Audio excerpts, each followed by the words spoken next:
Welcome to Linux Saloon, a place to discuss tech, open source, and where Linux is always on tap. Each show we talk about a Linux project, such as a distribution, desktop environment application. We also chat about the news or any variety of topics, anything that is Linux, tech, and open source related is on the table for discussion. I'm Nate, a Linux fitness and vintage tech enthusiast with an almost unhealthy obsession with the OpenSUSE project. And with me today, I got a fantastic panel of people.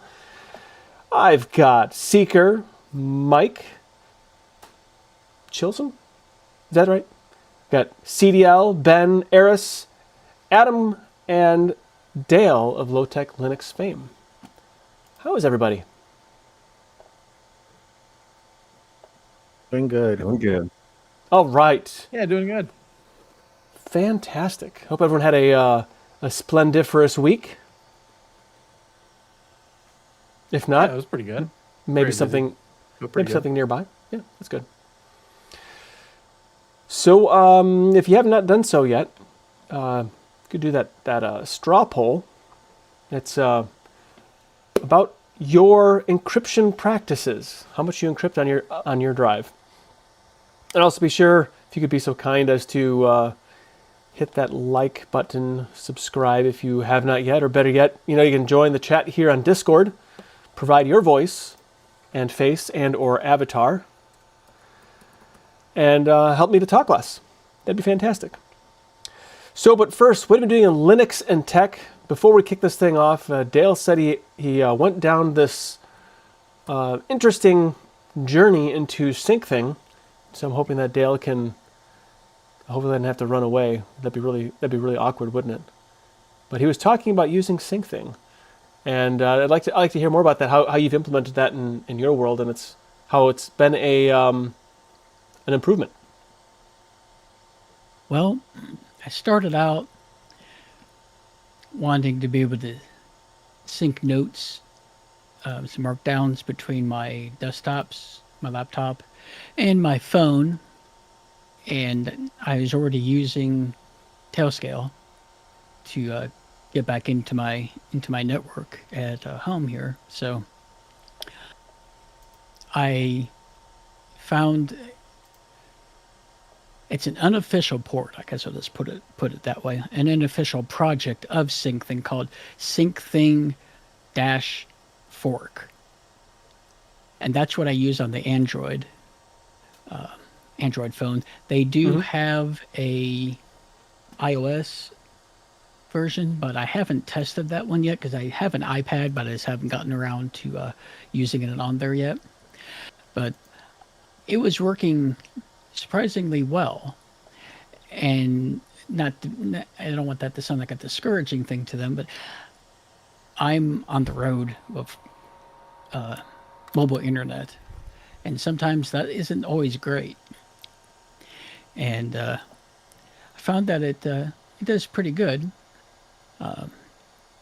I pretty much have it set up where I have it sync my music, my MP3s, and some documents that I have on my phone, and this like a meme folder for like just funny pictures and stuff.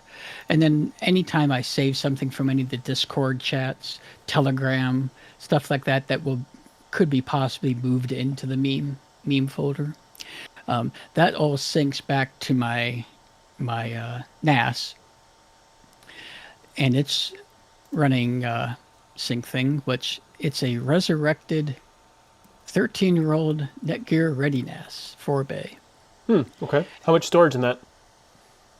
Right now, I just have a 2 terabyte, an old green drive, and then I have 2 4 terabyte Ironwolves, Seagate Ironwolf drives, and those 2 are in a mirror. Okay. And I had to hack that in there, but see, Netgear stopped supporting and stopped producing the NAS units, but they were pretty good to the community, and they had this last update that they put out, and it didn't officially support my 4 series of the NASs. So they had instructions and like, hey, if you brick it, it's your problem. Well, it ended up working fine, and I was able to get. And the reason why I'm mentioning all this because it's a potato. It's like a dual core. It's like dual. What is it? 2 core, 4 threads, or I think that's what it is. Atom 1.7 or 1.8 gigahertz CPU in it with 2 gigs of RAM. And the reason why I bring this up is I was able to put Syncthing on there. I had to extract it out of the file because apt is broken because they don't have any update servers anymore. So I was able to get that set up on there, and the initial import of the files, because it has to do the hash and it has to do all the indexing of all the files that you have on there.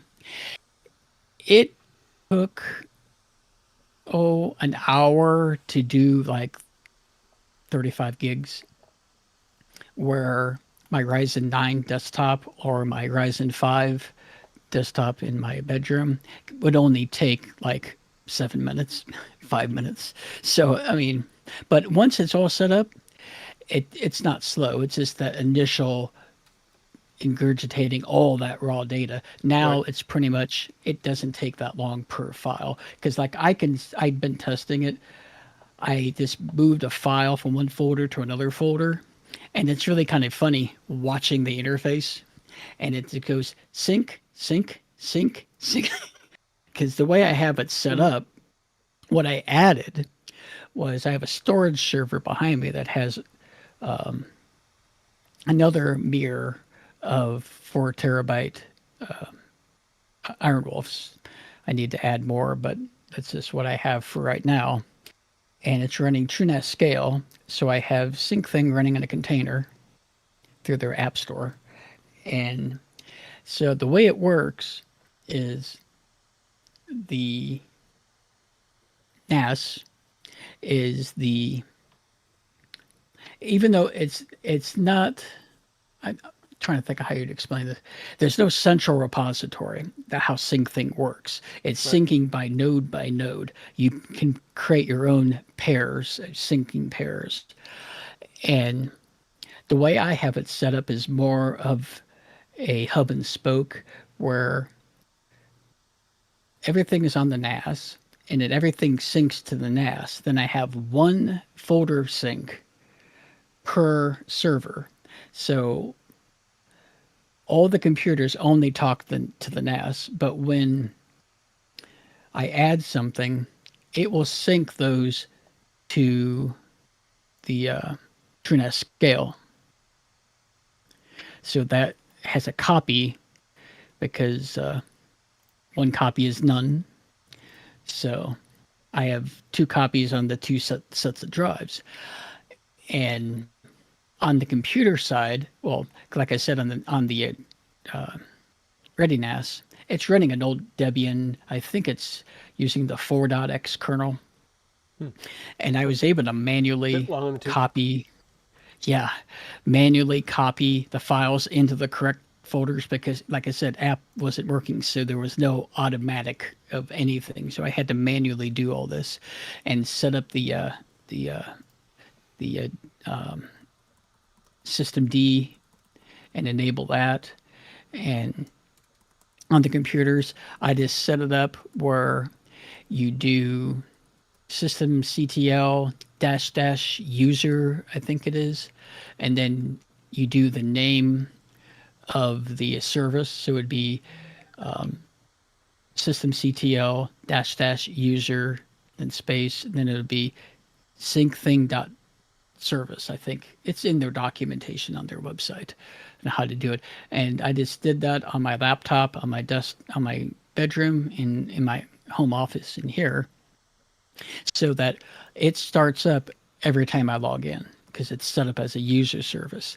Now on the NAS and on the TrueNAS Scale, those are set up as the Docker is automatically a root service, but I created a Dale user on my NAS and run the Syncthing as the Dale user on the NAS. And the things that Syncthing can do on the basic level is it copies just the files. And it doesn't care because it's a operating system agnostic. It doesn't care where they're coming from. However, there are some settings where you can have it save permissions, but that's only if it's I haven't gotten that far deep into it because I don't have that enabled, but I did read about it. And you can retain the permissions for the files when you're sending them back and forth, but that requires some more setup in the background. But another thing it'll do is sort of a dupe, not necessarily like a dupe trick, but what's the word I'm thinking? Revision. It does like a revision system where if you change something and it doesn't agree with another one, it makes a copy of it and calls it. I can't remember what it calls, but conflict. It says the name conflict dot extension, and I didn't really need that, but I did try it, and it did pretty well. And so that I don't ramble on too much about this here. The other thing that I thought was kind of nice is like preceding. Like on mine, I had the files on my desktop, in my bedroom, my office, and on my ThinkPad. And I thought, well, I don't want to have to transfer that many gigabytes, across, everything, because they're already there. And it did a pretty good job of when I set up all the sync pairings,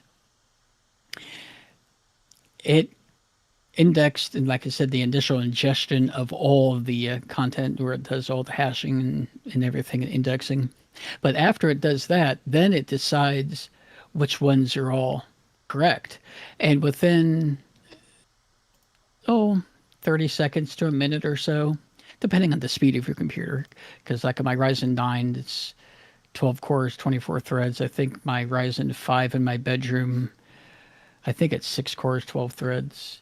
But it does pretty good. So that's what I've got set up, and they have a web interface. So you just go to, let me look at get the address here.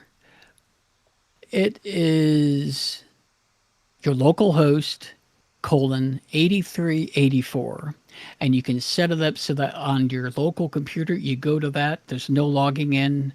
It pulls up the interface and you can start, using the GUI.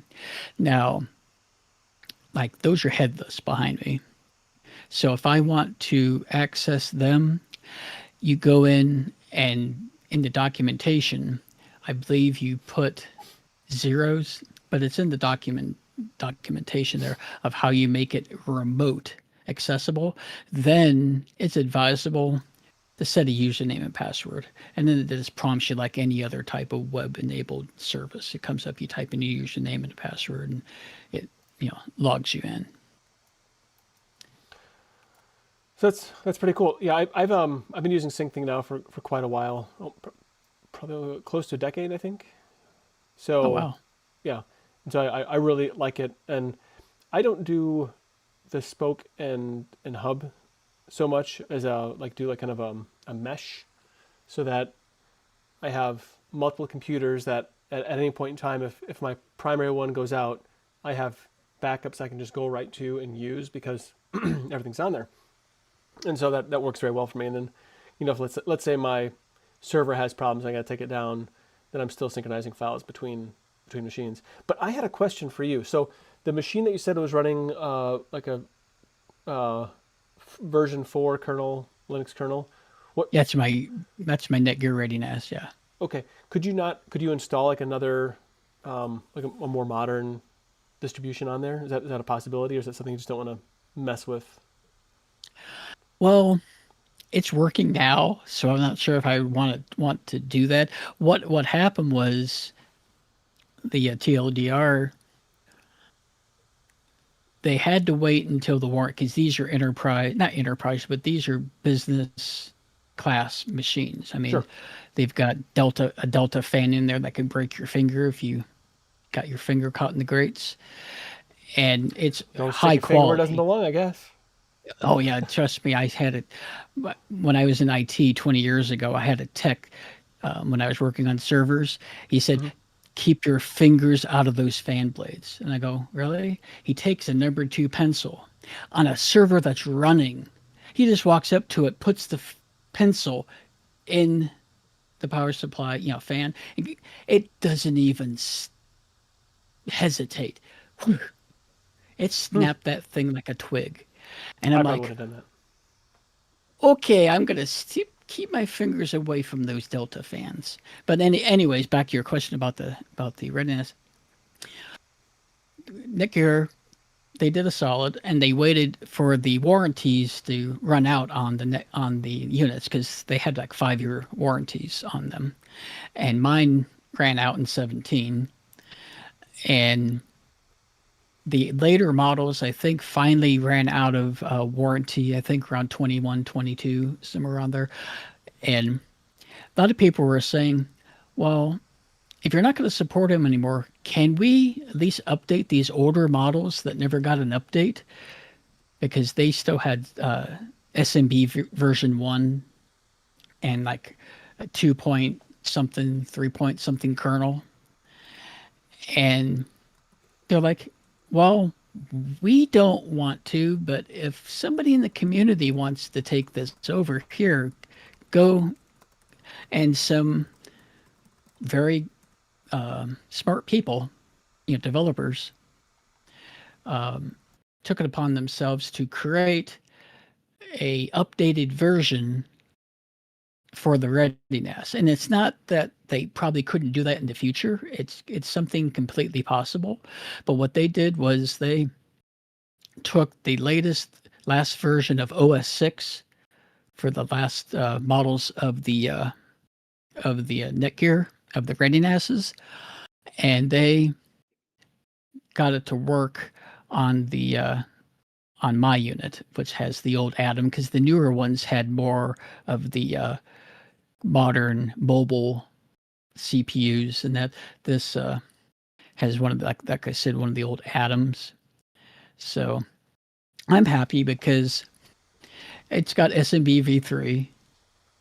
It's got, you know, a recent enough kernel that I was able to get Syncthing running on it, because you have to Right. make sure that libc is happy, because libc doesn't want to work with that package. There's no way I'm recompiling something on that on that Netgear. It's going to be like us back in the 90s trying to compile the current kernel on Slackware. You started at 7 o'clock in the morning, and when you come home from work, it might be done by the time you go to bed, type of thing. The old 90 megahertz Pentiums and stuff.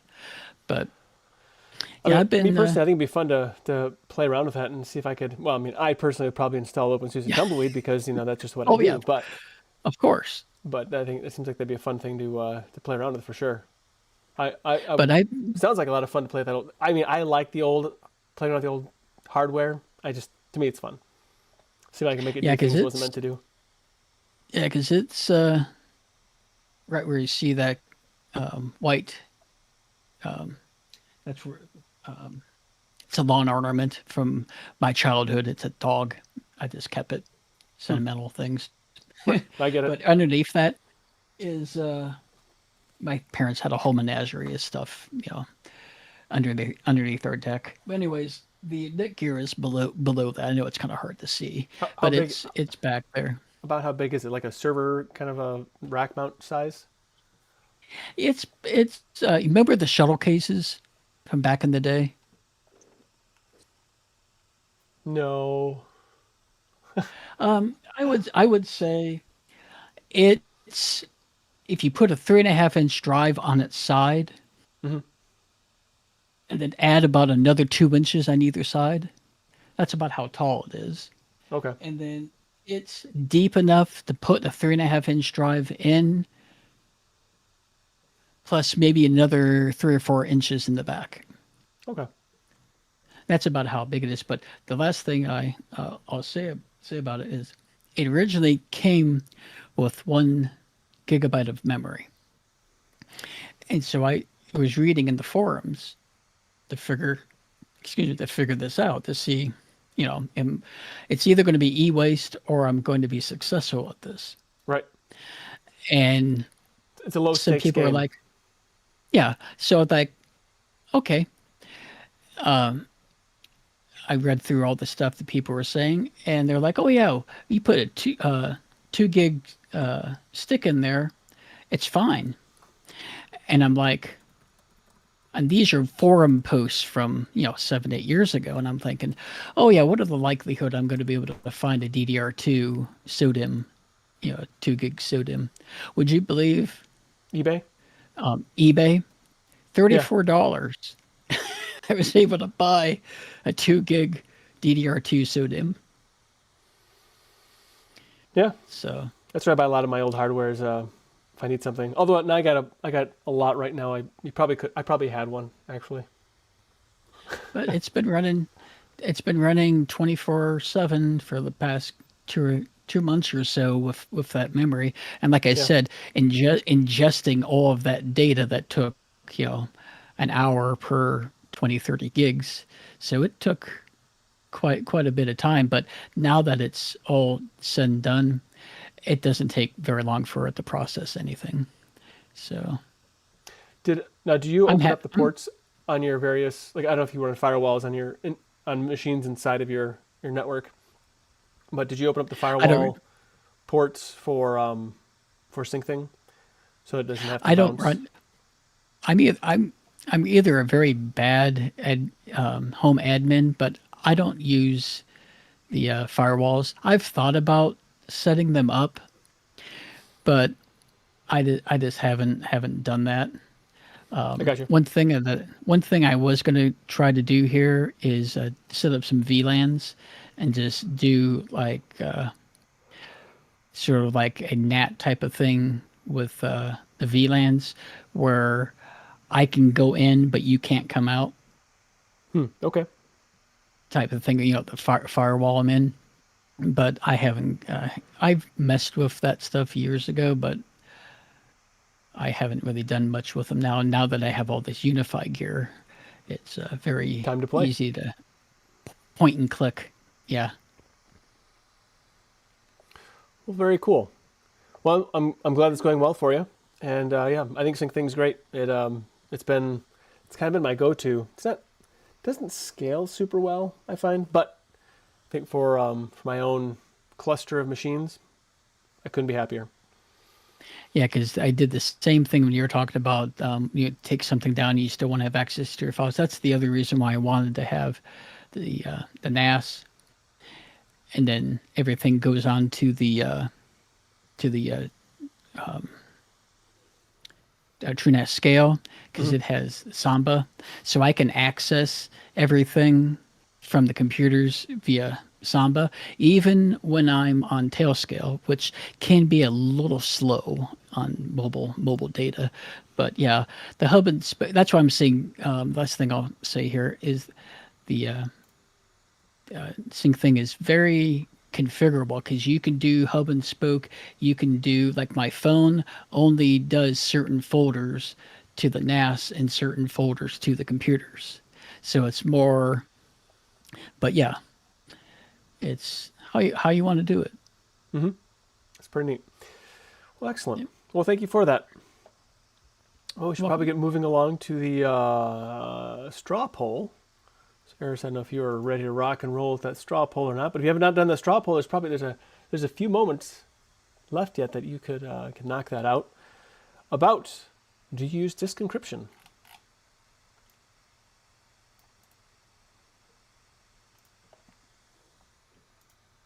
Oh, you were getting to it. I'll first go over the responses that I got. Technically, it isn't my whole disk because /boot and /EFI partitions aren't encrypted, but they do count.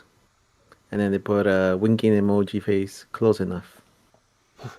And somebody else said, I only have one file that I encrypt. It's a listing of credit card info and bank account numbers, so I have one place to go if I need to have it. I don't know the password. It's in my encrypted password manager. So I guess I have two files that are encrypted. And then somebody else said, if I had anything worth protecting, sure I would. But I haven't had the need to complicate things with disk encryption. I suppose if I were on the road for a while where I needed to protect my device, sure. Interesting question is if disk encryption is able to be activated on and off in Linux like you can do for BitLocker, as terrible as that is in Windows. And the final message is I encrypt all drives except some thumb drives for transfer. And I don't always do VMs because the VMs are on encrypted systems.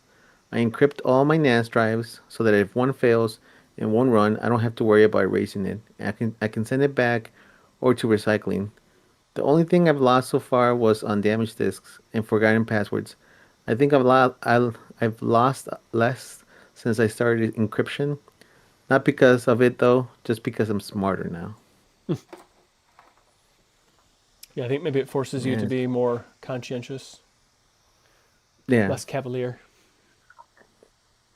and as far as the poll is, number one answer, 50%, none of it is encrypted. Followed by 32%, my whole disk is encrypted. 14% only specific documents. 5% only my home partition. Nobody said home in swap space. Nobody said other. And there were no votes for Tux Penguin. So, I guess I will confess I don't encrypt everything. I find that I only encrypt like the really critical things. So I have like anyone here use KDE vaults? Anybody use that? No, nothing. No. Not I've no, used it in the not no. past, but not recently. Yeah, Okay. in the past, but not recently. Yeah, it's pretty cool because you can keep documents in there. Like you know, all your secret numbers and whatnot. Although I will say, since Bitwarden, I don't use KDE vaults as much now. I put most of my secret scroll things in there now instead. Same. Yeah, it's more convenient because I can, KDE vault is only in one machine. I suppose I could with Syncthing. I could probably sync that encrypted vault. Maybe I don't know. I don't know if that would work. Probably worth a try though.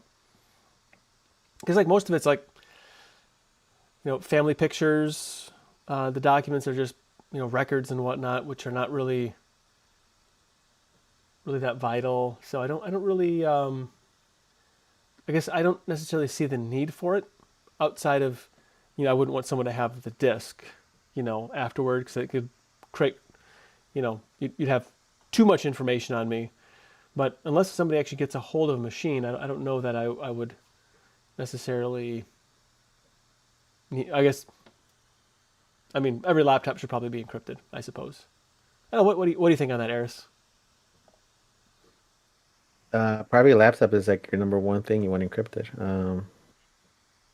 Most people think that their home is safe for the most part, and laptop can be forgotten easily or easily stolen, I guess. Right. Yeah, it's true. Certainly. But do you think like encrypting your server, would that be necessary, do you think?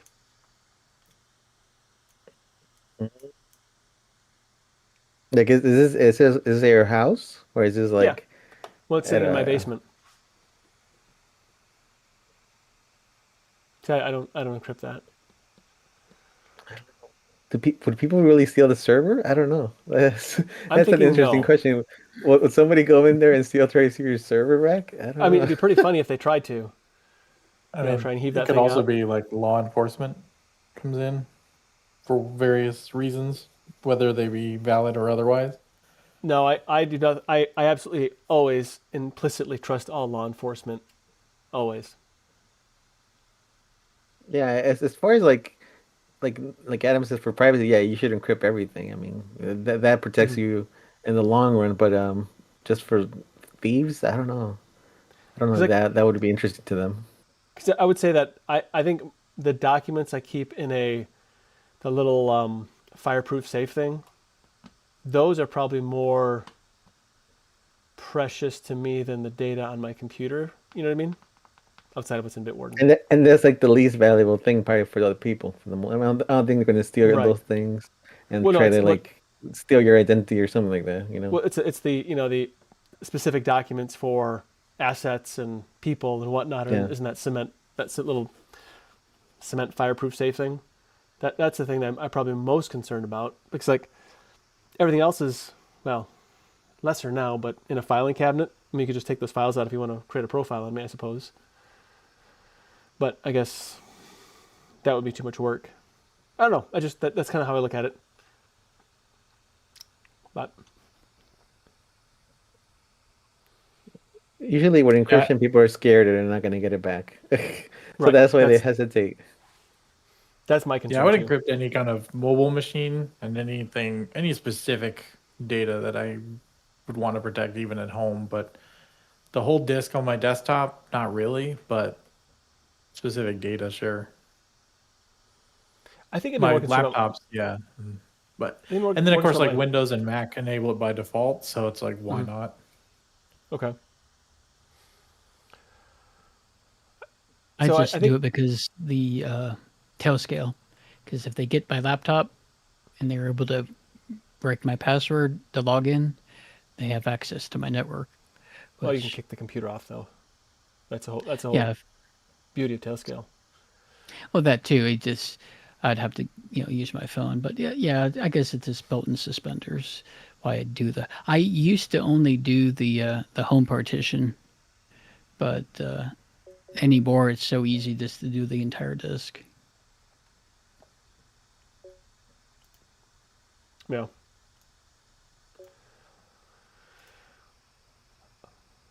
Yeah. I think probably a good idea to do mobile devices for sure. I think isn't Android and iOS don't they encrypt by default? Not that it does much good. I think they have the option of it. Yeah, I don't know. Android encrypts by default. I don't think that's true. Does it? Yeah, I don't know. I don't actually know. I thought it did. I could be wrong. I'm probably wrong. Yeah. But anyway, Hmm. I would definitely if I were using let's say a cloud backup system, like I'm looking at using AWS for like their Glacier backup, anything I send there will definitely be encrypted because it's leaving my network, and I don't need Amazon scanning through things. You know, You don't want to help their AI? no. I mean, my data would just make them a little bit dumber, so it wouldn't matter anyway. Oh, there's We could plenty of people who are way ahead of you on that one. we could have a better searches if we want to look up information about cubicle native through a chatbot.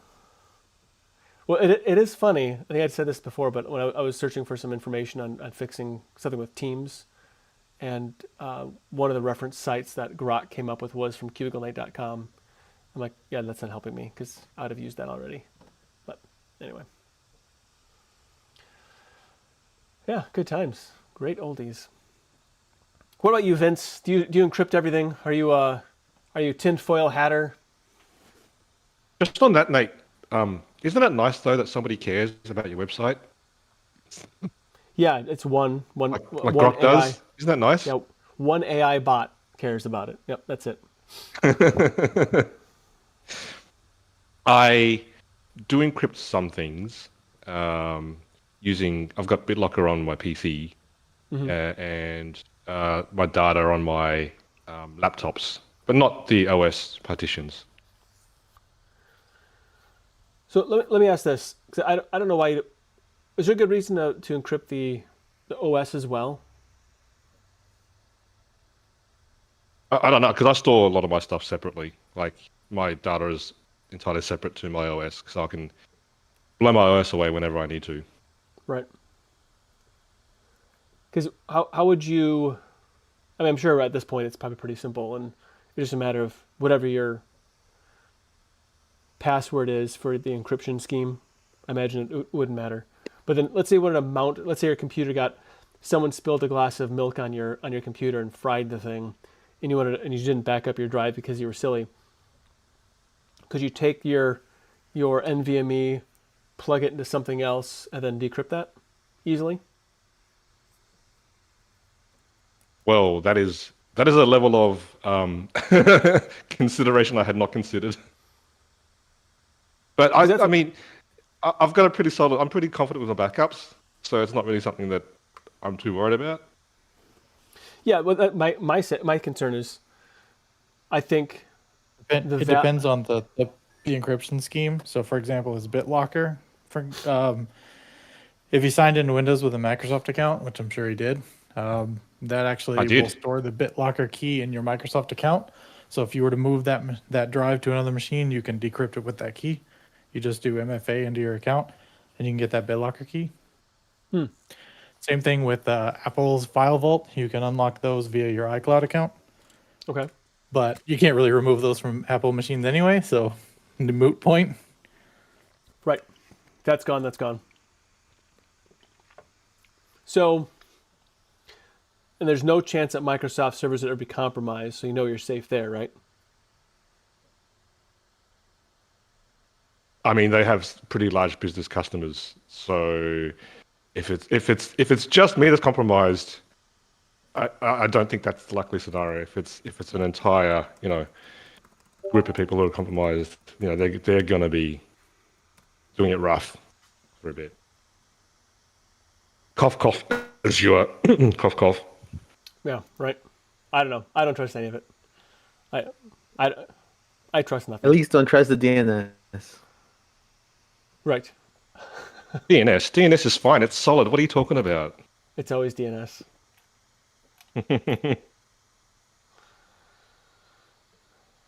Yep. I know the whole there was I cannot recall the YouTuber who I was watching, but there's a lot of I don't know, almost I've never seen like before such a visceral backlash toward Windows 11. Everything between their forcing to use Microsoft accounts, the TPM, and everything else, and what is seemingly really good, solid information. I haven't looked any of it up. It doesn't matter anyway because I don't care. But I've never seen such normal Windows where they were like accounts that I had gone to for like get good Windows information. They're basically saying run from Windows 11, and it's actually the first version of Windows since 7 I thought was actually pretty decent. So I don't know, maybe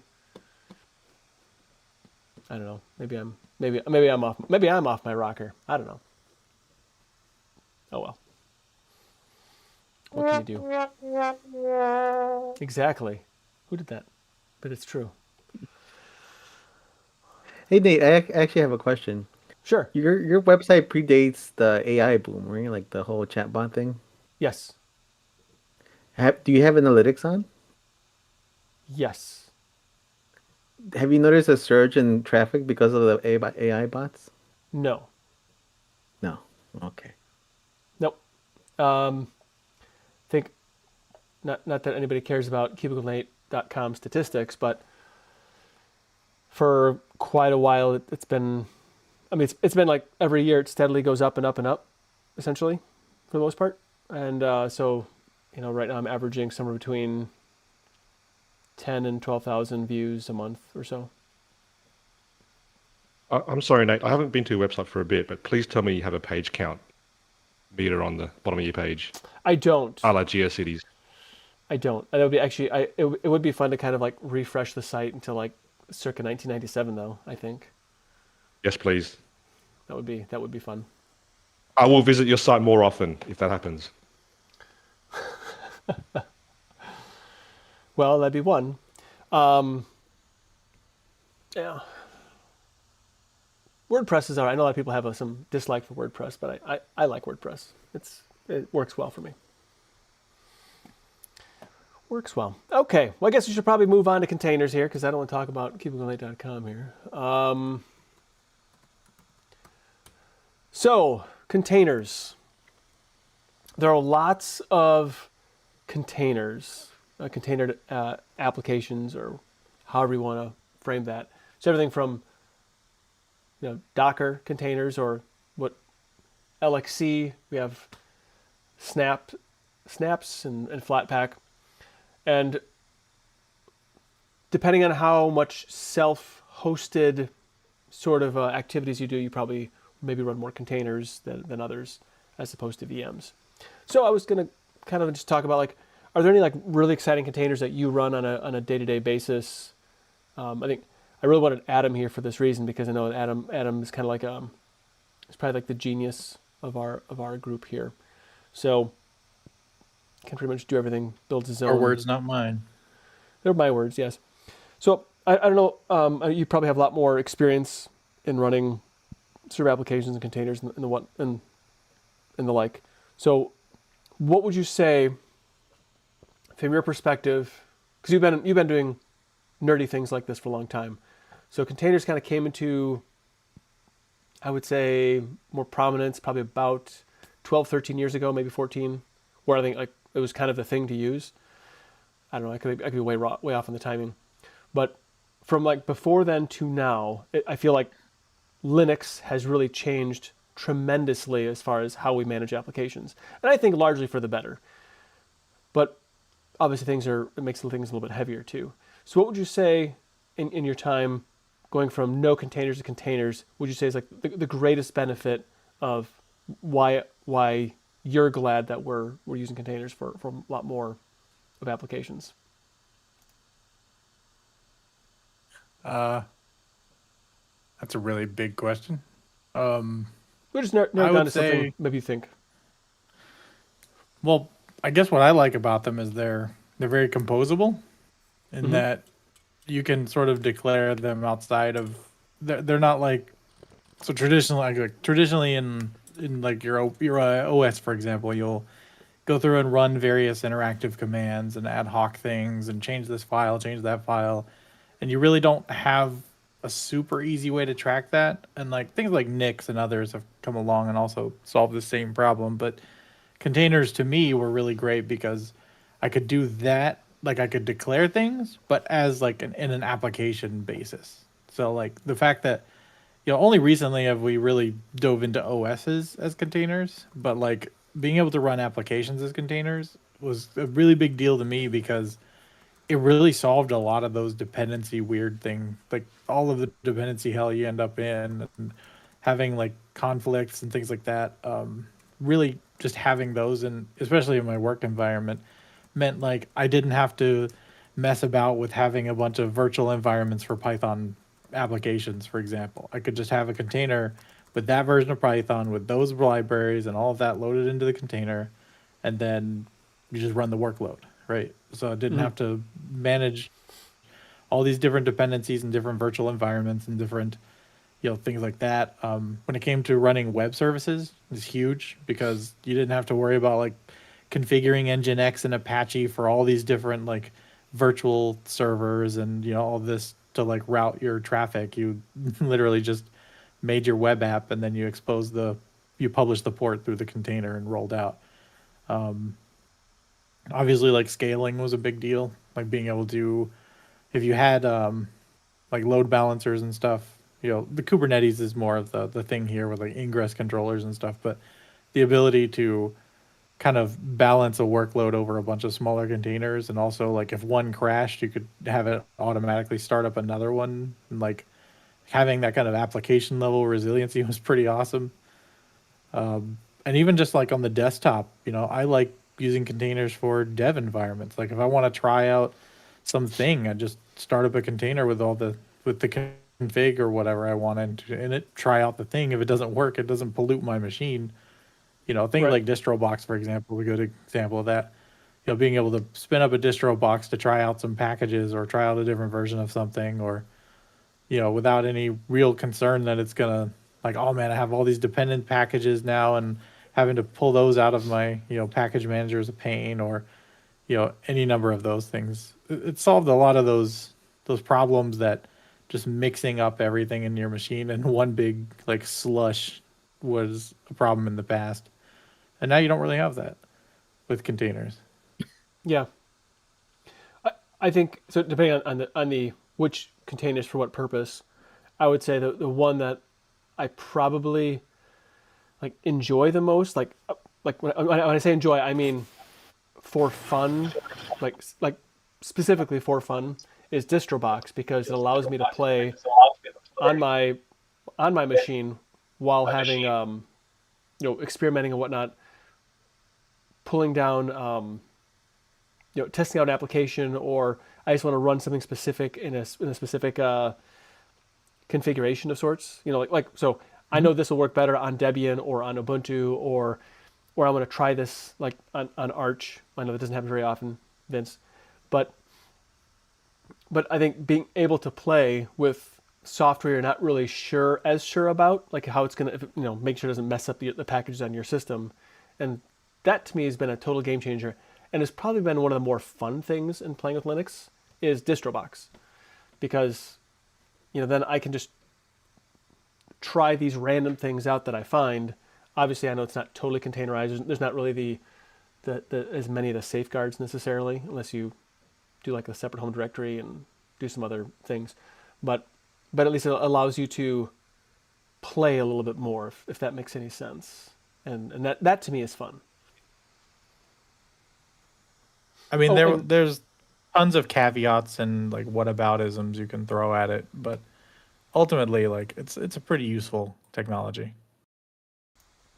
Yeah. So Flatpak, that's a container. So just so we're talking about containers and whatnot. And part of this was I was going to go into like, what is your favorite container that you run? Was the kind of the primary focus, because it's an application advertiser. So like, what fun containers do you run? And this is spurred on by Vince because he runs a lot of containers in his server. But it's kind of whoever wants to pipe in here. So Adam, do you have any like favorite containers or whatever that is kind of your go-to? I'm gonna either compose this or install that, download this that you really enjoy.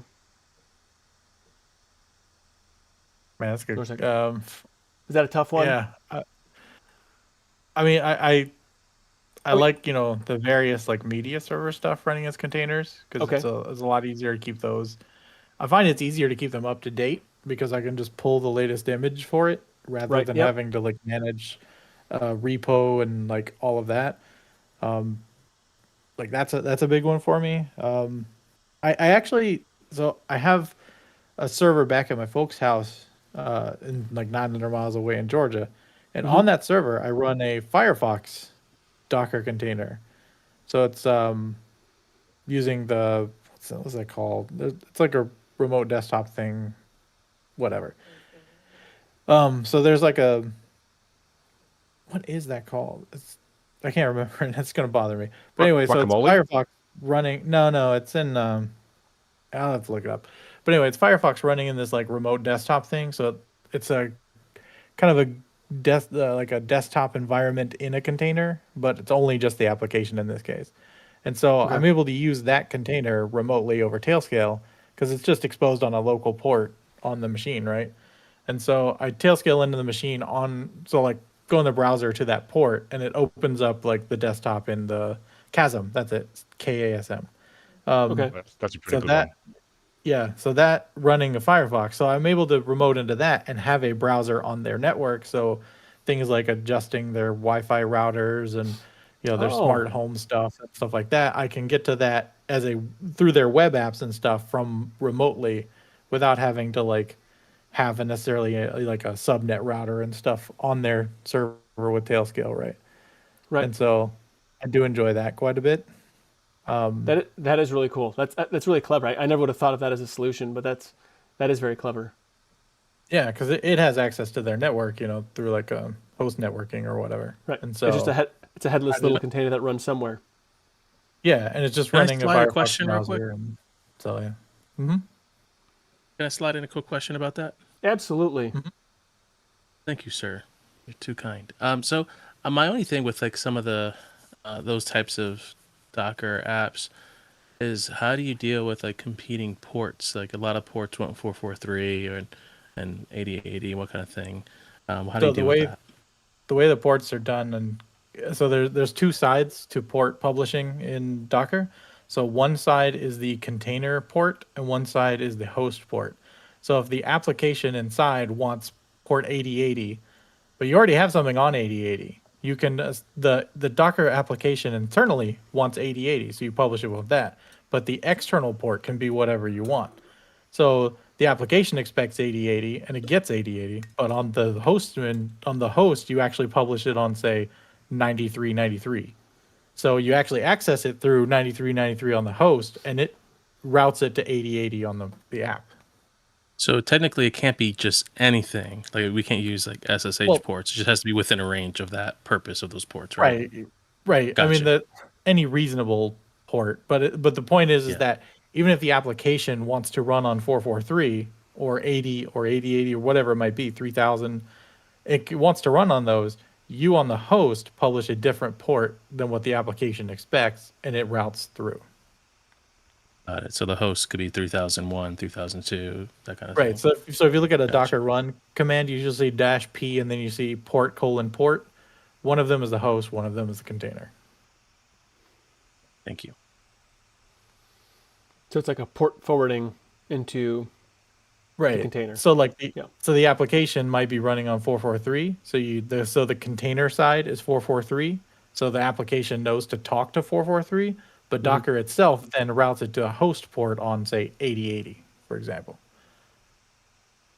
So when you as the user go to the host, you go to the host port 8080 and Docker then routes it to 443 inside the container. And that's the advantage that self-hosting with Docker and Podman have, that if you try to do this on a server, you may Right. run into some troubles with that. Yep. And that was something I mentioned like before. If you ran like say Apache, you would have a bunch of different virtual servers with different port mappings and different you might be running different listeners on different ports. You'd have different pages on different it's a whole the virtual hosts Yeah, or whatever they're A called. lot It's of such a mess. overhead. But with like container with Docker, it's just like whatever, just throw a port at it. Yeah, So, that yeah, actually makes a also nice way to almost- manage it, really. Yeah. And it gets complicated when you look at stuff like Kubernetes and OpenShift and things like that, but those offer you even more flexibility. It just requires more complexity. Yeah, and then Thank when you use like we use Harvester for a virtualization platform at work, and the way it actually uses pods for VMs. So Right. I thought that was pretty wild, really, how it does that. I don't know. I think it's really neat. It's almost That's kind actually of it's actually what Winboat does actually. oh, really? It's running inside Docker. It's running the Windows VM inside Docker. Okay, yeah. And the That's performance sick. is really good with that. So I've been using Winboat. That's actually been one of my. Yeah. I've been using that quite a bit. Again, just for work purposes, and because I don't really need it for. Although now I'm thinking. Right.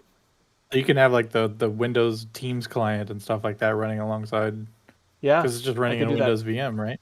Yeah. Right. I just The actually Windows use Outlook Teams. client. Yeah. I just use Teams inside of Thunderbird. Actually, Gross. I know. Sorry. What Thunderbird or Teams? Just Teams. Just Teams. I hate Oh, yeah. Teams. Terrible. So Now- awful. I will say the worst part about Teams. Well, there's a lot of worst parts about Teams, is I can have back-to-back meetings, and it forgets my audio settings every time. Every time. Oh yeah. Amnesia. Every But- time. But Yep. it doesn't matter. That is not a Linux thing. That is a Teams thing. Happens That on is- my Mac. Yep. Yeah. Anyway, I think we're too far into the Microsoft at work. There's no way. There's no Yeah, for out sure. on that one. For sure. I mean, I think there could be. I am, for what it's worth, I am slipping anywhere I can slip an open source application to replace something that for people to use at work. So like a lot of people are, because Microsoft broke their PDF previewer in the file manager. I don't know if you with the latest update. So it doesn't work for our network drives, even though it's our domain. It's broken now. You cannot preview PDFs for a security reason. And so a lot of people are mad about it. So now a lot of people are using Ocular, the KDE application, PDF viewer, and they're Nice. loving it. That's what And I so use. I keep slipping anywhere I can find an open source application to slip in. I'm constantly doing that all the time. So Aiden Live is for Windows too. it is. I tried actually getting people to use that instead of Clipchamp, because I think Clipchamp kind of stinks compared to Kden Live. But anyway, it didn't fly. I try. I don't force it, but I do try. I offer it. But yeah, I was gonna say Winboat. Winboat is a really neat application. How that works. I have some issues with every once in a while I have a dialogue kind of float across the screen. If you had that happen, like a pop up, and then just kind of starts floating. Yeah. Yeah. Yeah. So you have to like catch it before it gets to the end. Yeah, it's just like, well, it's gone. There it goes. Yeah. Yeah. Yep. I've definitely seen that. Yeah, but the great thing is what I'm using that for is what I'm using Winboat for is our security camera application that we use. It's called XProtect, so it can not just view the feeds, but actually go back in time or whatever, and like review incidences and whatnot. Which there's so many cameras. Anyway, so I can't get it to work in Linux at all. I've tried getting the application to work in Linux. Does not. It will not. Maybe I'm just not smart enough, but I can launch it in Winboat. I'm good to go. Found a Rufus, works great in Winboat. The hardware passing through, but that's probably I think between DistroBox and Winboat, those are the two container applications I probably use the most. Is it easy to do host pass through for the like USB and devices? Yeah, it's a click, Nice. and then another click for the device. But yeah, so I can have it just check whatever the application it is. You can. I can't remember. I don't want to launch it now because just in case. But it's really easy to do, and although my version of Windows 11 is not activated, so I should probably get a key for it. Yeah, what do you think? Does it need a key, Adam, Sorry? to activate it? Windows. Yeah, activate Virtualized Windows. Yeah. I mean, I don't think so. If you're fine with light mode, whatever. That's the problem, actually. I really want dark mode. Yeah, that's the real. They knew. They knew. They know they're doing it. Those buttholes. They knew. It's like Lies. I just want dark mode. Are you gonna pay for dark mode? How diabolical is that, huh? It's a pretty needed thing sometimes. It is. I mean, for me, it's enough to get me to spend. Well, actually, I have a workaround on that. So I have a bunch. I know it may be questionable.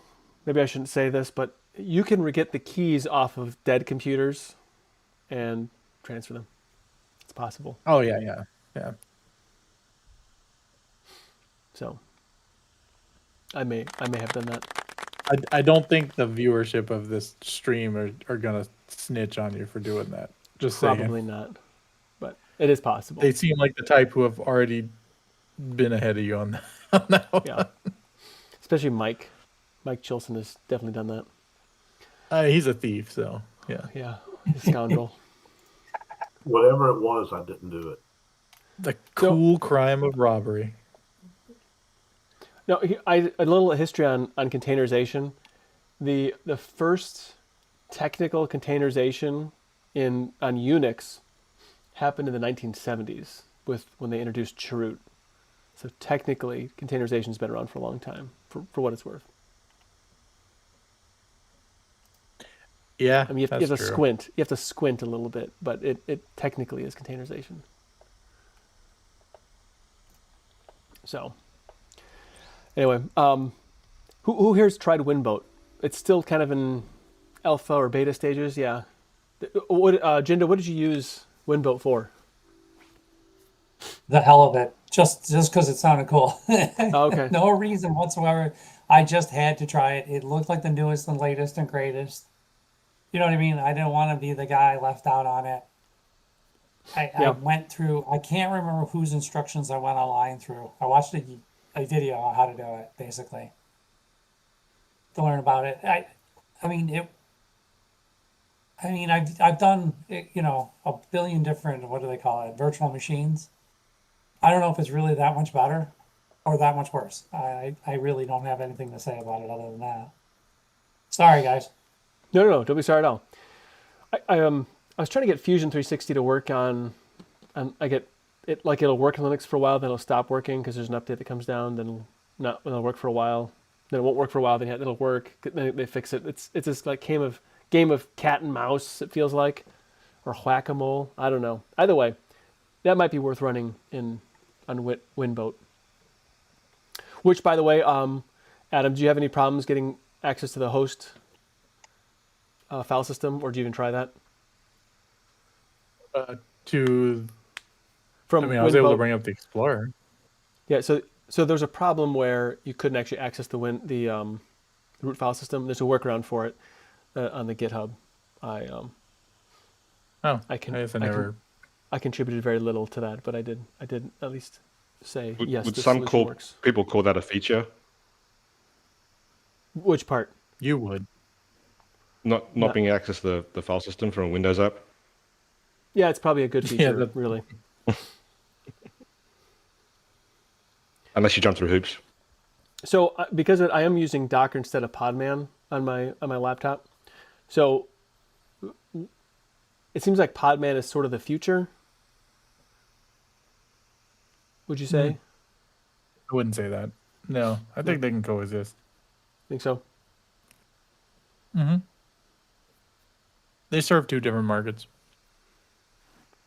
Should I be wanting one over the other?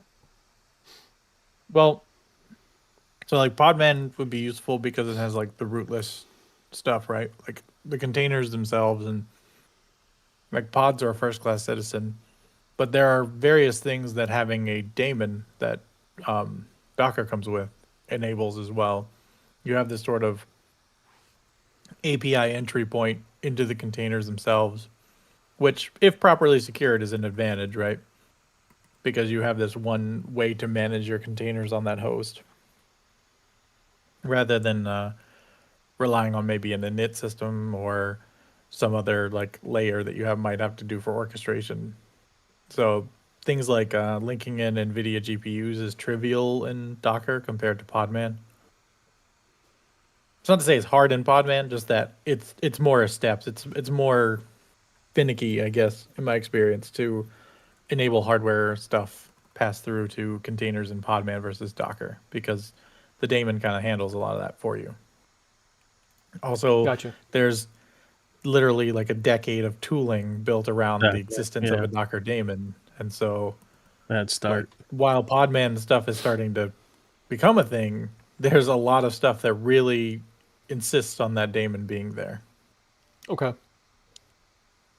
I just caved to like Docker Compose not too long ago, and Docker in general, because I was trying to stick with Podman, but everything is, and I know like there's like 80 to 90% overlap with like the commands in Podman and Docker, but just like when everything's like written with Docker in mind, with the guides and the blogs, I just kind of said, let me just try out Docker more, and then there's that level, a smidgen more of like simplicity with that, but yeah.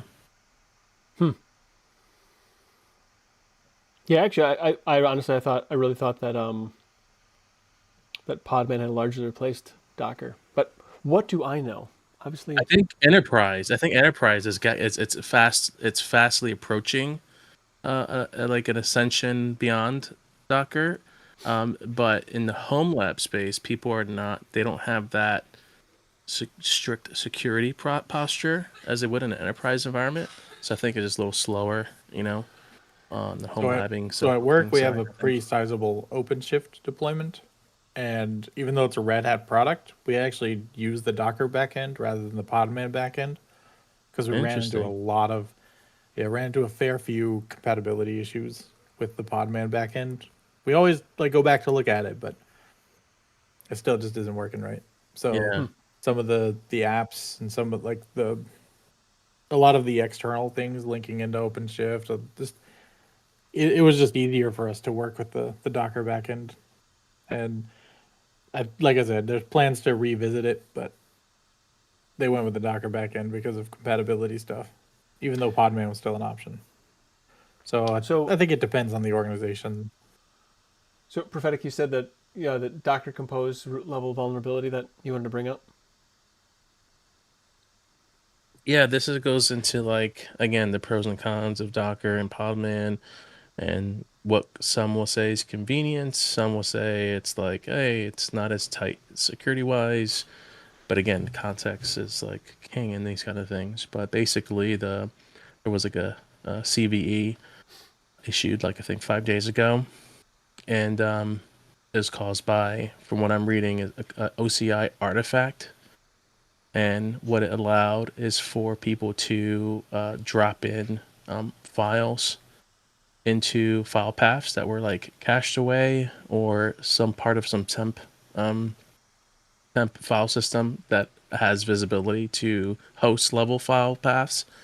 And so one real world risk was that attackers could inject files into like sensitive locations, like your SSH authorized keys, and then gain remote access to like those kind of systems. It's pretty nasty. And so everyone's kind of like saying patch, update to Docker Compose 2.40.2 plus, which will patch those things and reject paths outside of the cache or absolute paths that are coming from weird places. So hopefully if you're in a rolling distro, this is a classic example why it's pretty nice to have that. Otherwise, you're going to have to just kind of fight your way through, and hopefully things get backported sooner than later if you do use Docker Compose. One brief thing I wanted to mention on top of this was when I was using Docker Compose, I was using it in virtual machines first. So they were isolated because I didn't want to, because I heard that there was some type of like, again, the security and convenience trade-off.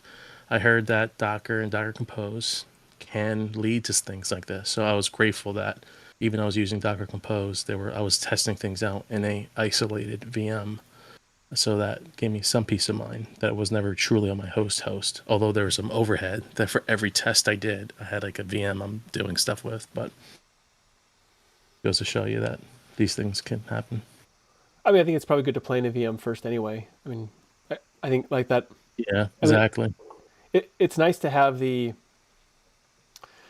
computational horsepower in pretty much any device, any modern device you buy today, that you can run multiple operating systems at once and test things out before you deploy them or make them permanent anyway.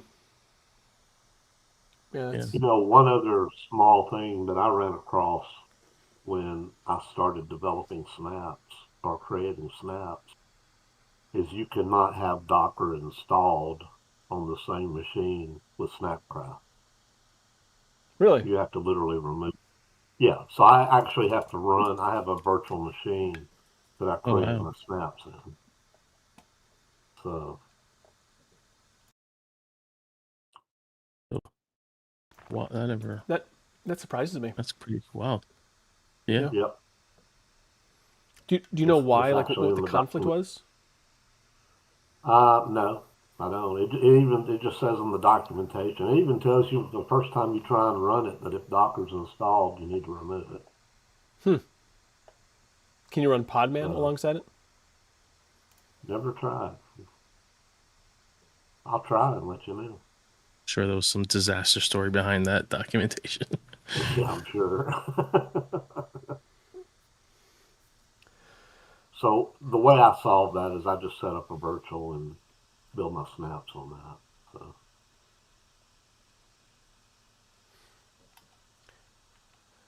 Let's see the Zoe Ronan says on NixOS when you set up Podman, there's an option to set Docker as an alias, so you can just run Docker commands as they are, and it will run Podman, and you can easily achieve that with an alias too. So I think that's probably true for, because the way you made it sound, Adam, like there's some things that just won't work, like with pass through or whatever, so well on Podman or something like that. It's so what they're talking about, like, is the command line interface. It's pretty much the same. Like, Okay. you might run into some weirdness, but no, what I'm referring to is like a back end sort of architectural difference, not so much a user facing thing. Okay. Not what they were So, referring like, to. So like running something like Jellyfin on Docker or Podman is going to be not going to make a big difference. Like Like for they're my home largely lab. the same, yeah, until you start to pass in hardware, right, for transcoding, for example. Okay. Like the think setting it last up on year- Docker is much easier than setting it up as on Podman.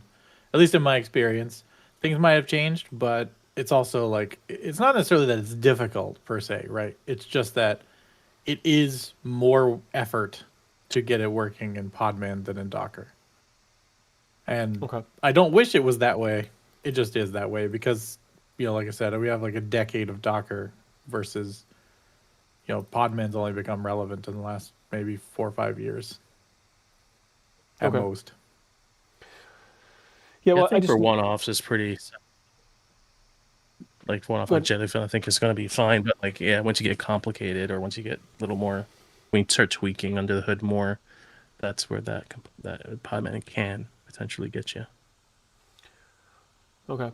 Well, I just noticed like with like Cockpit that SUSE and Red Hat are pushing that uses Podman, not Docker, as part of the components. And I don't know if that's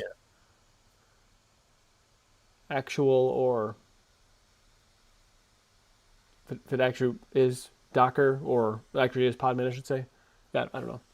I haven't dug into that. That's interesting Would nonetheless. very Podman. Portainer work with Podman? Yeah. Yeah, but it's pretty much it's supposed to be Portainer does have a Podman backend. Yeah. when it's supposed to be like when Podman first came out, like it was like a 1-for-1 command mapping, which was very smart for them for doing it that way because then it meant easier to adopt. I think like 2 years ago or a year ago, they decided to like officially break away from like chasing Docker's like command,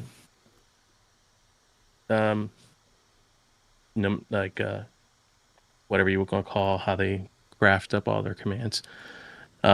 So if there's eventually down the road, you may see something weird if you do an alias thing, but like Adam said, like, you should be fine with a drop-in replacement if you're doing these one-off standalone. Now, if you're doing some weird like storage pools and mapping to different crazy things, like that's when it may bite you. But for one-offs, standalone containers, like you should be fine with Podman. Now, how is the functionality of like doing bind mounts and doing things with like DRI for Jellyfin or Plex, because you're not running as root? Because I checked out Yeah. Podman earlier this summer, and it was enough of a difference that I just went back to Docker because I'm still getting reacquainted with Docker because I checked it out a few years ago and I couldn't wrap my head around it, but I've gotten more into it now. Some of the guys on the Mintcast podcast, they've been helping a lot of the community understand it better, but I always wondered how the fact that you're not running as root affects doing some things like the DRI and some bind mounts. Yeah, that's really the difference. It's kind of what I was referring to when passing in hardware, right? That kind of stuff can be a little rather different in Podman. Not insurmountable, not a crazy amount of effort, but if you're just trying to stand up something to move on, most of the instructions you're going to find are Docker based, right? They're just going to assume you're running Docker, and then like that's kind of the other part. Is like if you want to stand up this application like at home or whatever or wherever, it's like you need to find Podman instructions for that if you're not already familiar with translating Podman, Docker and Podman back and forth, right? So if you Yeah. see something in Docker and you're like, oh, I know how to do that in Podman, then you're good. But if you're looking at it fresh, like most of the instructions you're going to find online are going to be assuming you're running Docker and not Podman. So you might run into that. Yeah, so Docker and not Docker rootless, because I tried rootless once, and that was fine until you had to do something that had a ports above 1024, or you needed to access direct hardware. Then you had a little bit of a problem, Yeah. at least for me as a newbie on that. No, I One think thing- Docker was designed to run with the daemon as root, and like Docker rootless is. I don't know if they still say it is, but I still feel it's kind of an experimental mode I agree. versus the Once the daemon. Podman started taking off, they started like, oh crap, we got to do Yeah, this rootless. yeah, it was, exactly. It was sort of a catch up attempt, and they were just like, that's not what makes this good. So I don't think they put a whole lot of effort into it, but if they have, I haven't noticed. The what was so cool about Podman that I started liking it more was like the easy use of like systemd target and auto launching, and how you can kind of tie systemd files with it. And then I don't know when they actually officially came out with this, but like they stopped supporting this one command that made it so simple to just write into systemd files with your Podman containers, that they transitioned to this thing called quadlets or quadlets. Yeah. And it was just like another layer of like, oh god, another file that I have to come up with something. And yeah, I could AI all the things, but that's not always safe or good. So I'm like, that's what kind of put me over with Docker Compose. I was like, I'm just gonna do this for a little bit. I'm not gonna like be a super admin in my home lab. I just need to get it launched Right. and set up. I do like that Docker images are often tagged as well. And Yeah. so being able to put an application of a specific tag can be very helpful. Usually it's like a version, for example, like Ubuntu, for example, publishes their Docker images. And some of them are like 22 and 24 or whatever, like focal, jammy, whatever they might be called. And so the ability to not just control the application dependencies underneath, but also the environment as well, like in the entirety, right? That's super helpful, because if you have this like stubborn application that insists on running on an older OS or something, like an older set of tools, and you're like, well, I don't want to run that on my like actual machines, then like just the container has the older binaries, no problem, doesn't mess with the rest of it. Of course, that leads into a whole other conversation of software bill of materials scanning and things. So, but yeah, That's a whole it nother can be world, too. it can be really helpful for like containerizing applications that are just not compatible with newer platforms. If you can get older images of older OSs, then you can build your application and it'll just hum along just fine, because the application doesn't know any better. So Yeah, that's pretty impressive workarounds. yeah, so your platform itself can be modern while your applications happily run on ancient stuff. Now I have That's notwithstanding, but good. Yeah. I have a question. Now this is kind of above my pay grade. I had a friend that knows more about this than I do, and so I just thought I'd ask you the same question, because he said to ask somebody that knew more than he did to explain this. But on TrueNAS Scale, with the next release of their build, they are going to replace the Kubernetes backend with I can't remember, the regular Docker backend. And I just wondered what would be the benefit of that, because he was saying that it was more of an overkill for what the TrueNAS Scale product is trying to offer. I was just wondering what the other finite details of why they would be changing the orchestration from Kubernetes to the default Docker runtime, or however they're doing So it. so TrueNAS originally is like is a storage appliance, right? Like that's its main thing. And I think as a consumer product, you know, they've tacked on things like the Incus support for like VMs lately, and you know these various others like App Store. They're kind of chasing the Unraid model in a way on that one. But largely it's a storage application. If you look at the enterprise product, it's probably focused mostly around storage application. They have this sort of quasi attempt at this hyper-converged thing where you have compute and storage on the same box, but I'm with them in that like running I would not dictate my Kubernetes or container orchestration to be done by my storage appliance. That should be on an entirely different set of nodes, an entirely different orchestration, and by dropping that down to just a standard Docker from something like a more complex Kubernetes, like that makes all kinds of sense from an engineering standpoint. Like you don't need you don't really need a huge container like orchestration platform on your storage appliance, and like that just seems like a bad way to put it. And but having the Docker container there, like having the Docker backend at all, can enable your storage appliance to host things like API gateways and things that might be useful for managing your storage appliance. But totally in agreement that having a having a Kubernetes orchestration platform on a storage appliance is kind of silly. Even for like a home lab thing, like if you need that kind of thing or you want that kind of thing in your home lab, then like I wouldn't trust TrueNAS Scale to be the one running that. Like you should be running either single node or multi-node like OpenShift, Harvester, you know, heck, even just Docker Swarm. Like there's so many other. Portainer is a decent job.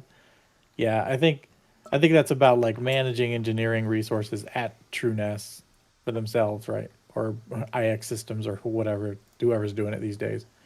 Um, like I think it's more about managing like how much of their time do they spend on this container backend, and maintaining Kubernetes is a bit of a tall order for a storage appliance.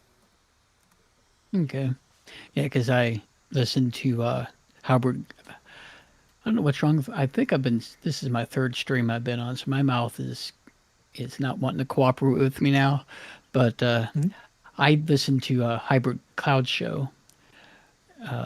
It's one of the Joe Resington's podcasts, and one of the guys on there was running Kubernetes in his home lab, and the other people are like, "You don't like yourself, do you?" Because it's like after running Kubernetes at work, he says, "I don't want to see it when I come home." And so I don't really know that much about it. I've had a friend tell me about it, but yeah, it is like way over my head.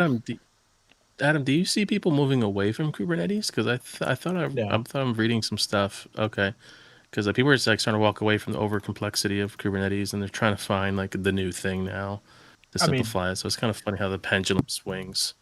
I think there is a contingent of people who are trying to find the new thing, sure, but the sheer number, like at this point, there's so many big Kubernetes deployments at enterprises and other places that you're asking The a norm. lot to just sort of hop onto something new, right? Like it's, Yeah. I mean, where I work, we're only just now like finally getting away from mainframes. So like for some of our work.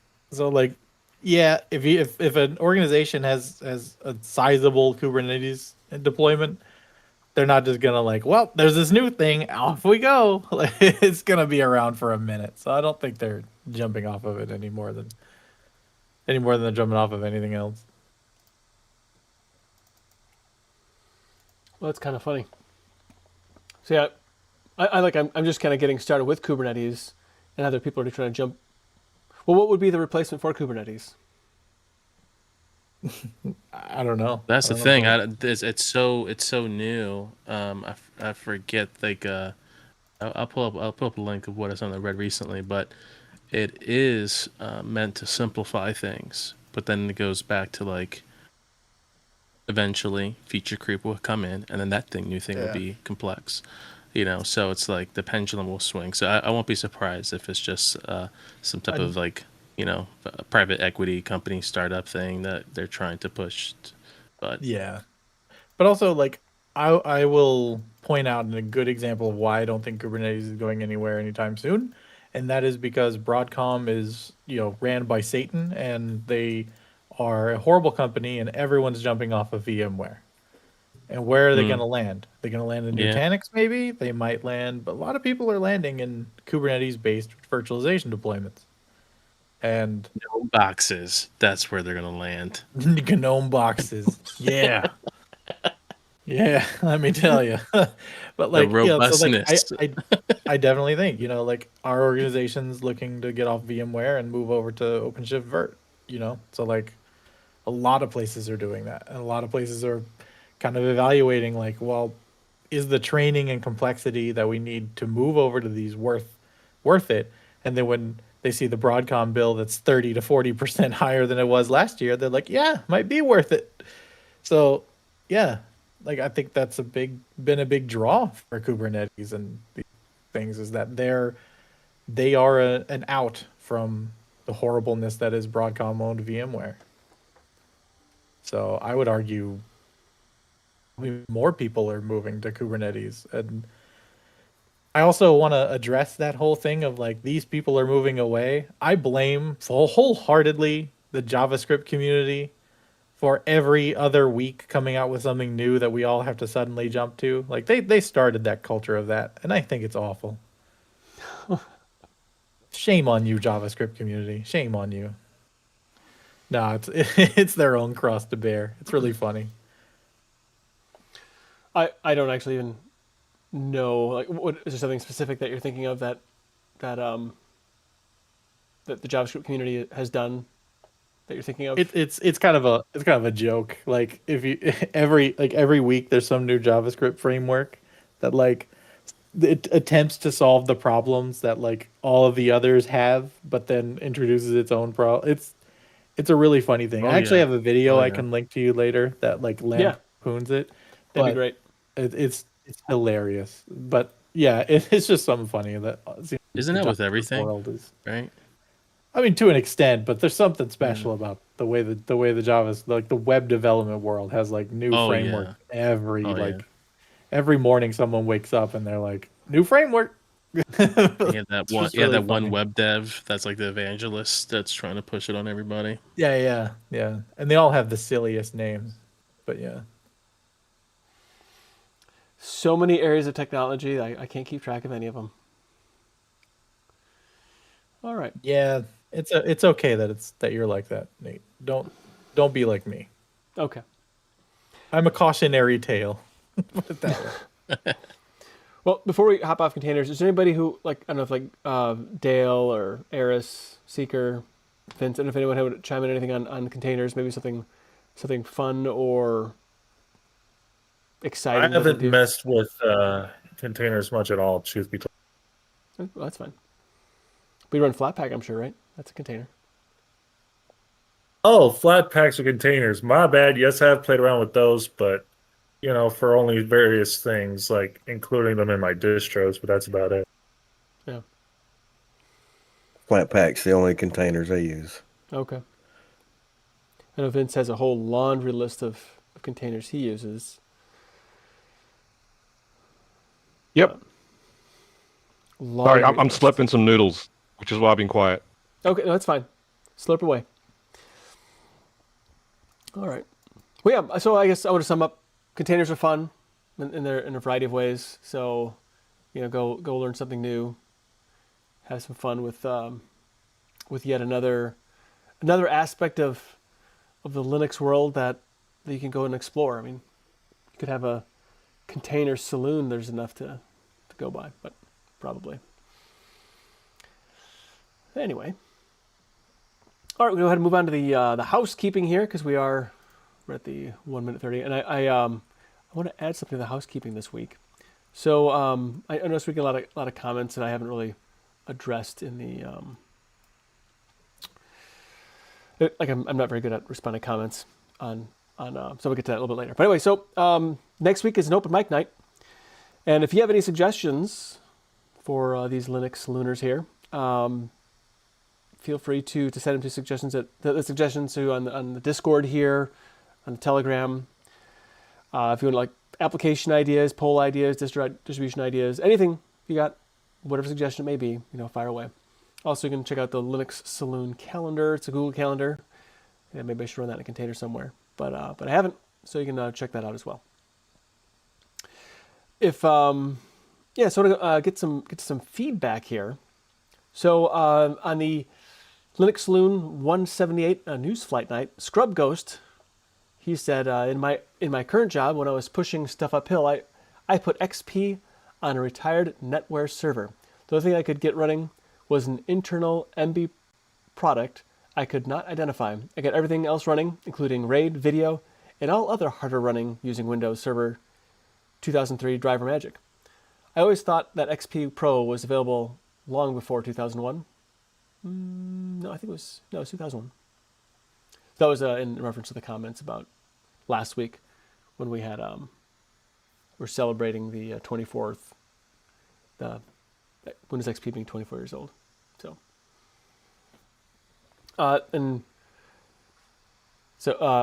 Advate C2554 said, is this Linux Saloon or the Foss Easley Cantina, which is a Star Wars reference, and that made me laugh.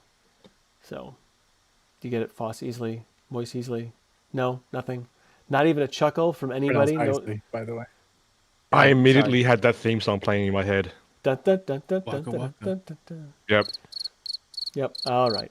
Crickets. Thank you. You lost me when you mispronounced it.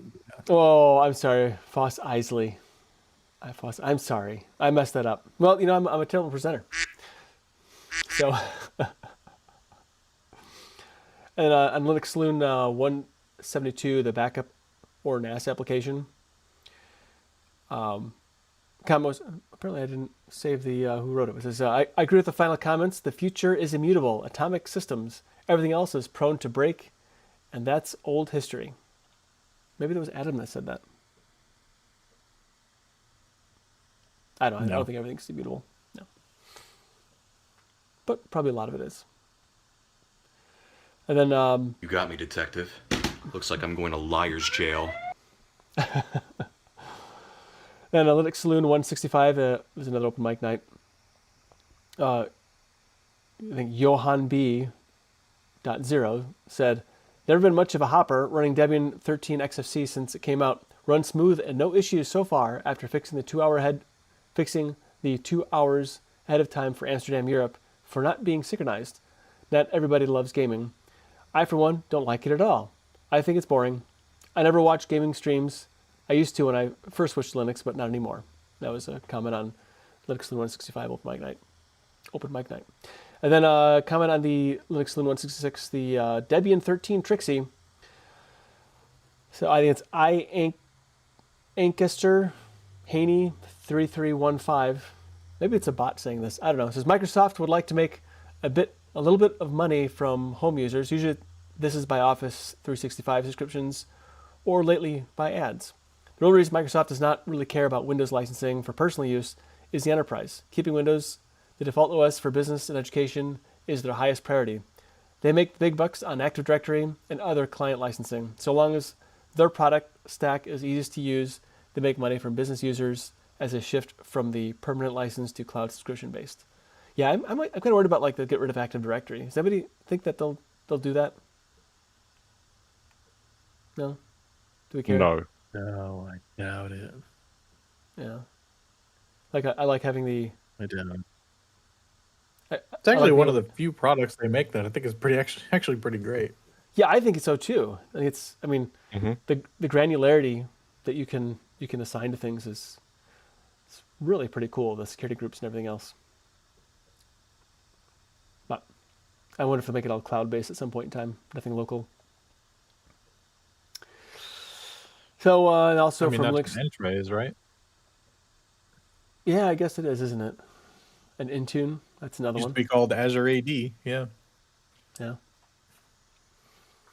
So Linux Saloon 165, also an open mic night. The Ben's Tech Room said, I used to hop, but I hate it now when I have to change distros. I used Arch for a while, then when that broke, I hopped for a while, but hated having to reinstall. There's a lot of hate here. I hate having to start over now. I have been on Mint now for 3 to 4 years now on desktops, and Debian for servers. I still like to try out different distros, and I love to whip up VMs to hop safely and to keep up other distros like Red Hat, etc. I have Arch VMs to test out new software and see what's coming down the road, but I will always stress having a stable base from now on. Yeah, I can see that. So that was some feedback. So if you have any feedback, you'd like to, any comments or emails or whatever, feel free, and I'll read them off here. So did you hear that, Vince? He didn't like Arch because it broke. That's on him. It is, but I just thought I'd throw it out there. Watching gameplay is a nice way to fall asleep, especially if they're no commentary. It's just someone going through a game. Yeah, I was thinking. I used to during the that crazy year, or maybe I guess it was a couple of years. When the world lost its mind. I did watch quite a few game streams at that time, but I kind of really haven't so much anymore. Every once in a while, if it's somebody who I find particularly entertaining, I'll watch, but not really. What's really cool is the documentaries on behind the scenes and how certain games were made. Those are really cool. Well, if you have any good ones, any that you'll recommend, let me know, because that actually would be fun. The Super Mario Brothers one, Super Mario 3, how that came about, and how they made a total swap out of Super Mario's 2 for another game. That was pretty fascinating. Have you seen, you might like it. Gaming Historian, is it? Because he does some good stuff. Yeah. That's those are good. There are some, if I want to fall asleep, I used to fall asleep to the TV, but now I actually prefer using YouTube to fall asleep. Not having it play one thing after another, but just to have it because then everything just shuts off after it's done. Everything goes to sleep. And so I like watching people either fix stuff like soldering, or that's cool. Like working electronics. I really enjoy that. I can It's see very that. calming. It's very so. The problem is sometimes if it's really interesting, I try and stay awake. But I'm put on to fall asleep, so I have to put on a rerun. You know what reruns are? Anyway, or there's another one, and actually I've met him in person. His name Robin from 8-Bit Show and Tell. When he he'll that he works on. He has these old, mostly Commodore computers, and he was doing some old game reviews, and so he had the boxes. And the way his mic picks up everything, like the sounds of the machines, like the creaking of the plastic, and how it sounds. Is that ASMR? AMSR? What is that? Yeah, ASMR. Yeah. So I don't know if that's what it is. I don't think that's necessarily the intent, but it's his videos are so calm and relaxing, and then you can hear the scraping open of the cardboard and the pulling out of a cartridge and all this stuff, and I don't know. And he has kind of a real gentle voice. And he's Canadian too. That's probably why he's so nice. But neat guy in person too. But really, I enjoy his videos too. Like if I'm having a hard time falling asleep, I'll put on something like that. That just kind of it's like it stops me from overthinking, I guess. But anyway, all that said, yeah. If you have any feedback, I'd love to read it. All right. So I guess. We'll go ahead and we'll hop to that community free pour. So, I guess Seeker, you got something you want to some spiffy news about something spiffy concerning StormOS, or is it Ben? Oh, this is a big one, Nate. You're gonna love it. Big one. It's a big one. I am bracing myself. Yes. Oh, we're decided to. Sorry about that. Go ahead, we Brad. decided You go to. first. No, go ahead, Benny, since you're the primary developer. This is a big moment in StormOS history, folks, in the making. So he's been working on a custom panel to not yet, but to eventually replace the stock XFCE panel and put in our own. So, and Okay. so that's going to be coming, I think, in the next update, maybe the December one. I don't know. Yeah, We're I'm trying to still shoot for working on it. November, but 'Cause not it anytime works soon. in conjunction with the XFCE panel. It works in conjunction Correct. with XFCE's panel. Okay. Okay. Not bad. But that'll be coming in our next ISO update, I think. Don't hold us to that, but we'll see. And another thing, I have finally some good news about our up and coming Gen 2 edition. Due to slaving upon hours and hours and hours of loads of work, I have finally done it, guys. We have finally got an ISO up on Google Drive, ready to test. Now, I am going to stress this with a grain of salt. It is not, and Red's going to back me up on this, as would Fish if he was here. This is not by any means of the word ready for public use. It is a alpha stage ISO. I can't verify if any of the stuff on it works. Nada. We have not tested this ourselves yet. I'm just making the announcement, so please, for the love of God, don't come asking me for the ISO yet. I will put this out there when it gets to beta stages, but right now it's alpha, and I would say, just wait it out. It's going to come, but just let us internally test it for now. And another thing we've written is a program called AutoEye that is included in both versions. And Ooh, so AutoEye basically. basically. Yeah. Sorry, Red. Go ahead. No, go ahead and step back from the microphone. Your sorry. That's all. But yeah, AutoEye, what it does is it's an indicator in the panel that allows for auto updates within both editions, and it just basically updates the system for you on both, so you don't have to hop in a terminal and run the Pac-Man commands or the Yay commands. It does all that stuff for you, so you don't have to worry about using a terminal, like I said. So It's basically an updater, an Arch updater. basically, it's an auto Okay. updater. Yes. Yeah.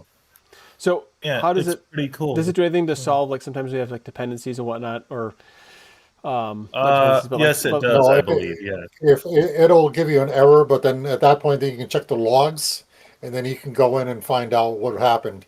Because Find out sometimes what happens to is solve those issues. Pac-Man, Yes. PAMAC.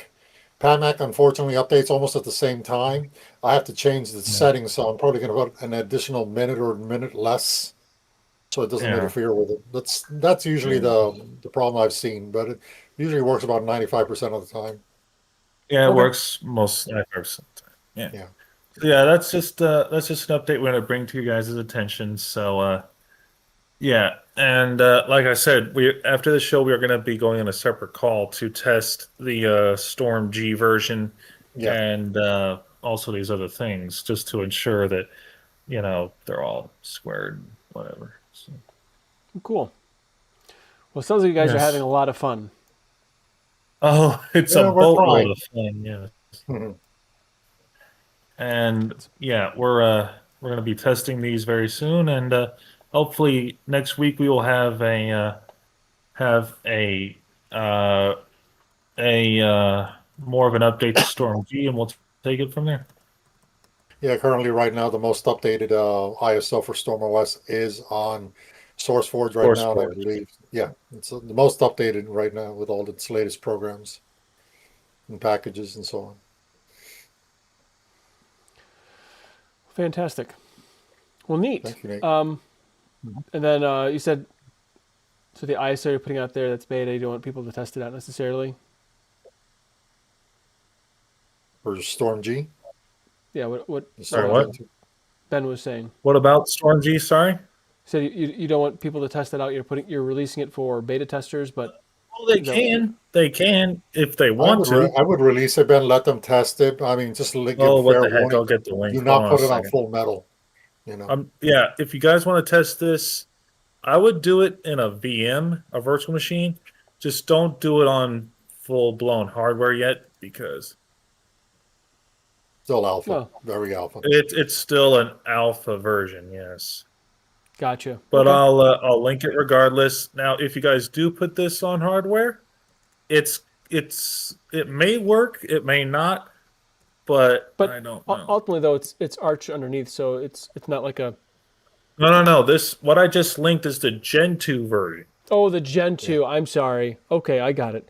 So if you want to play on the wild side with a little bit of Gen 2, Yeah, with your if you Storm guys do flavor, want to play with the utmost bleeding edge version, there you go. But I'm just warning you, like I said, don't be alarmed if it's alpha quality, like I said, because it is. So just be exuberantly careful with this. Okay, got it. Nailed it. Understand. Yeah, Alrighty. and if you have any questions or any issues, please report that to us so we can get back to you with something updated as soon as we can. Now, Okay. it does take a good while to build the ISO every time, so don't expect like a quick daggone fix out of So the blue. 5 minutes. 10 10 minutes. I can't vouch for that, Nate, but Gen 2 is a very hardware consuming thing. It takes a long time to rebuild the ISO every update, so I'm just gonna it really depends on the hardware how quick these ISOs are produced. And I know it's a huge ISO, it's like 6 to 7 gig, but that's just how big it was compressed. It's still very minimal, but yeah. Gotcha. Okay. Well, thank you very much. Appreciate the update. All right, is that time for last call? So, Dale or CDL, what anything exciting got going on in your world?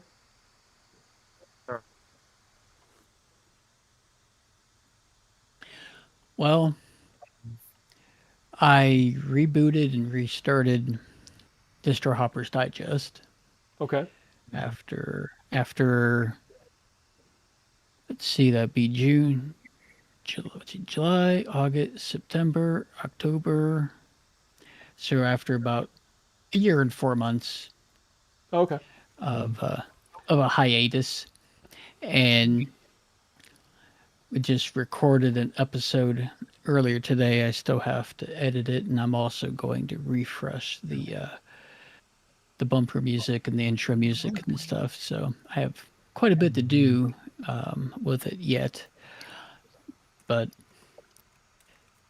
the website for going for the back catalog would be at distrohoppersdigest.org. And the reboot is pretty much going to be focused on more on a conversational type of structure and be more concise, 45 minutes to an hour per episode, even though our reboot was unedited, was like an hour and 33 minutes. And Eric had to step away for personal reasons, and I put some feelers out, and Dr. Majid from the Mintcast group, and he also has the Atypical Doctor podcast. He is going to be joining me with the with the episodes. So he's an avid distro hopper. So that's about all I've been doing, other than my Syncthing stuff I've been doing. That's pretty much it. That and driving 8 and 10,000 miles across the country every month. That's a lot of miles right there. Oh yeah. What kind of truck is it? That's just as an aside. Oh, currently my company has me in a think it's a late model 2022 Kenworth T680 with an automated, I think it's considered an automated 12-speed. Okay. I'm kind of a fan of the Peterbilt 379. Just for what it's Oh yeah, worth. the old school. Yeah. Yeah, the 379s and the old 377s. Yeah, those are pretty cool looking. Especially when they're chromed out. They're neat. They always Oh, look yeah. neat. Yeah, I see a lot of them with all the lights. It looked like a UFO going down the road. Yeah, I think those are just fun trucks to see. I don't ever see me driving one, but neat trucks. No, it's just like All right. driving a car after a while. I'm sure. Really, really heavy car. I've seen Yes. enough jackknife trucks to say that's not the case. All right, well, fantastic. Dale of Low Tech Linux fame. What do you got going on? Just got my very first Raspberry Pi. Ooh, fantastic. Which one? I don't know. It was gifted to me. Oh, even better. So I just got it in the mail. Haven't even opened it up yet. Gonna do that whole unboxing thing on video probably tomorrow. I'm gonna try the software that comes with it first, and then I'm gonna go through a series of installing the OpenSUSE different varieties of Pi builds that they have. Okay. Well, I will tell you that I'm a fan of the OpenSUSE builds. I use Tumbleweed on them. Work quite well. They OpenSUSE Sounds very well. good. I'll be making videos, and if anybody has a suggestion what to do with it after I do the install and testing, so that it doesn't sit on my shelf doing nothing, I'm all ears. Okay, I will next week. We'll chat about. It'll be open mic night, so we'll bring up the what to do with a Pi in 2025. Outstanding. All right, a good deal. Looking forward to it. So anyone else had anything particularly want to share? I don't know, like Mike Chilson. I don't know if you've have had Jin to break anything else for you lately. Not yet.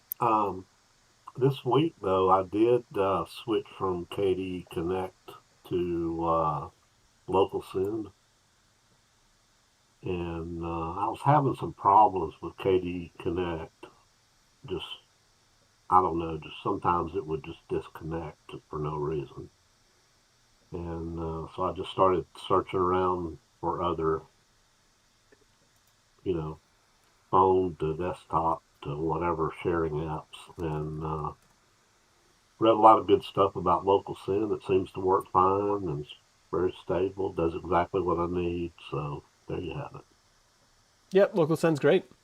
I use Local Send and KD Connect, but Local Send is kind of like for me, I use it like an AirDrop replacement essentially, because I don't have AirDrop on my Linux machine, obviously. And I use KD Connect for syncing messages and clipboards and things like that. Not so much for file sending.